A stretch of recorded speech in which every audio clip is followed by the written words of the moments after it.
Électrocodeur. Aujourd'hui, on va utiliser un moteur à courant continu avec notre L293D, tout ça en utilisant notre ESP32.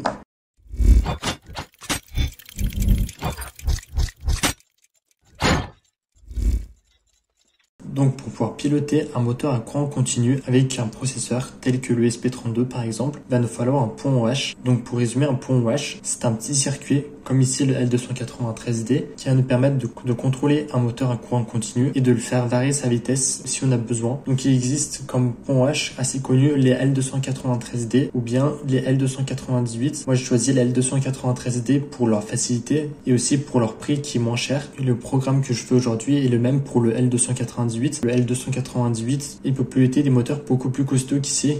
Ici, moi, c'est juste un petit moteur 5 volts. Piloter ce moteur de 5 volts, on va avoir besoin d'une alimentation externe. Si on essaie d'utiliser l'alimentation de notre ESP32, il va crier direct, donc ça sert à rien. Et donc à présent, on va pouvoir passer au câblage. Le L293D, c'est un double pont OH pour contrôler un moteur ici. Et ici, de ce côté, on va pouvoir contrôler un autre moteur. Moi, ici, dans cette vidéo, je vais juste faire pour un seul moteur. Mais si vous faites pour deux moteurs, vous verrez dans le programme qu'on a juste quelques petits changements à faire et quelques autres changements niveau câblage. Mais si vous regardez comme le schéma que vous voyez actuellement à l'écran, le branchement d'un L293D est très simple. Donc ici, on a 8 pins de ce côté, donc de 1 à 8. Ici, on reprend à partir de 9. Et ici, on s'arrête à 16 pins. Donc la pin 1, ça va nous permettre de gérer la vitesse de notre moteur qui se trouve ici. Donc le Enable 1. Et donc, on va le connecter sur la pin 21 de notre ESP32. Juste après, la pin 2, c'est la pin Input 1. Donc la pin Input, on va la mettre sur la pin 23.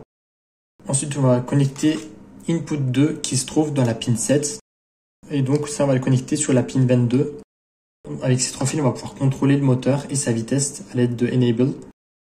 La pin 3 ça va nous permettre de gérer le moteur, donc on va brancher un fil qui provient de notre moteur, et puis la pin 6 ça va nous permettre de gérer le moteur aussi, et ça on va brancher donc le deuxième fil qui provient de notre moteur. Donc là notre moteur est branché, peut-être que selon le branchement que vous allez faire, s'il n'avance pas tout droit comme il devrait faire selon le programme, il tourne dans le sens inverse. Dans ce cas là vous inversez les deux fils qui se trouvent sur la pin 3 et la pin 6, vous les inversez entre elles et vous verrez que votre moteur tournera dans le bon sens cette fois-ci. Et donc ici il nous reste 4 et 5, et donc ici c'est la masse, donc c'est commun à tout le circuit.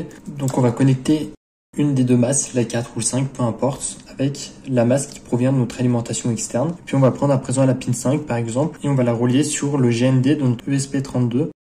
Ensuite, la pin 8, c'est le VCC. Donc ça, on va le connecter à l'alimentation, mais pas à n'importe quelle alimentation, l'alimentation qui vient de notre source externe. Donc la grosse alimentation, ça peut être 5 volts comme moi j'utilise ici, mais si vous avez un moteur qui est de 12 volts, vous pouvez aussi utiliser 12 volts par exemple, il n'y a pas de souci.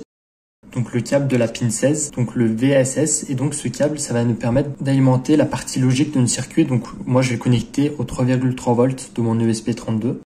Le câblage et le programme sont comme toujours disponibles sur mon GitHub, et donc à présent, on va pouvoir passer au programme. J'ai changé mon alimentation de 5 volts en 9 volts parce que mon moteur ici, c'est un moteur 9 volts. On va porter pin et PWM de machine, on va porter time, on va configurer les broches comme on a fait, donc input 1 sur la pin 23, input 2 sur 22, enable A sur 21. Ici donc ces trois pins c'est pour gérer un moteur. Ici la partie que j'ai mis en commentaire, ça serait si vous voulez utiliser un deuxième moteur. Dans cette vidéo j'en ai pas vu l'intérêt, donc cette partie là je vais laisser en commentaire. Ensuite il y a des fonctions qui sont créées, turn motor forward, donc faire avancer le moteur, et ici faire tourner le moteur à l'inverse. Donc dans ce cas là on active input 1, input 2 on l'éteint, sinon on va spécifier la vitesse du moteur avec speed une fois qu'on va utiliser notre programme. Et donc pour faire tourner le moteur dans le sens inverse, input 1 on le passe à l'état bas et input 2 on passe à l'état haut. La vitesse, là aussi on peut encore la définir. Ici donc il y a deux autres fonctions, donc faire tourner le moteur à droite et faire tourner le moteur à gauche. Cette partie là je la laisse en commentaire parce que pour l'instant je ne veux pas utiliser un deuxième moteur. Et il y a une fonction def stop motor, donc qui stoppe les deux moteurs. Donc cette partie-là est encore en commentaire, ce serait pour un deuxième moteur.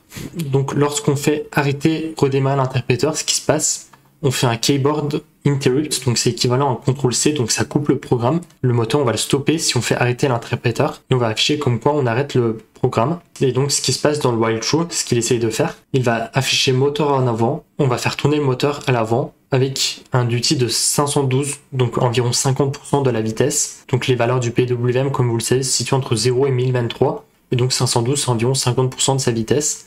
On fait tourner donc ce moteur à l'avant pendant 5 secondes et ensuite on fait tourner le moteur à l'arrière. 5 secondes plus tard, on arrête le moteur, on attend 2 secondes et puis on recommence à tourner à l'avant pendant 5 secondes. Ensuite on tourne à l'arrière pendant 5 secondes et c'est ce qui se passe en boucle. Donc on va sélectionner le bon interpréteur ESP32 sur le bon port. Une fois que c'est bon, on fait OK et on peut exécuter le script.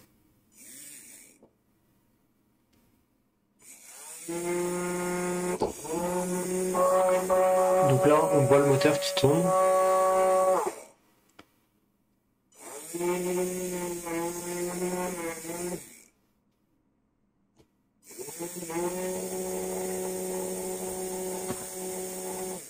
Donc on a vu, le moteur il tourne bien dans les deux sens. Et donc dans cette vidéo, vous avez vu comment contrôler un moteur avec un L293D sur notre ESP32 qui est programmé en micro Python.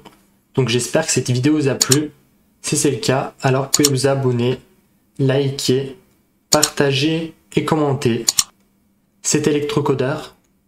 Ciao!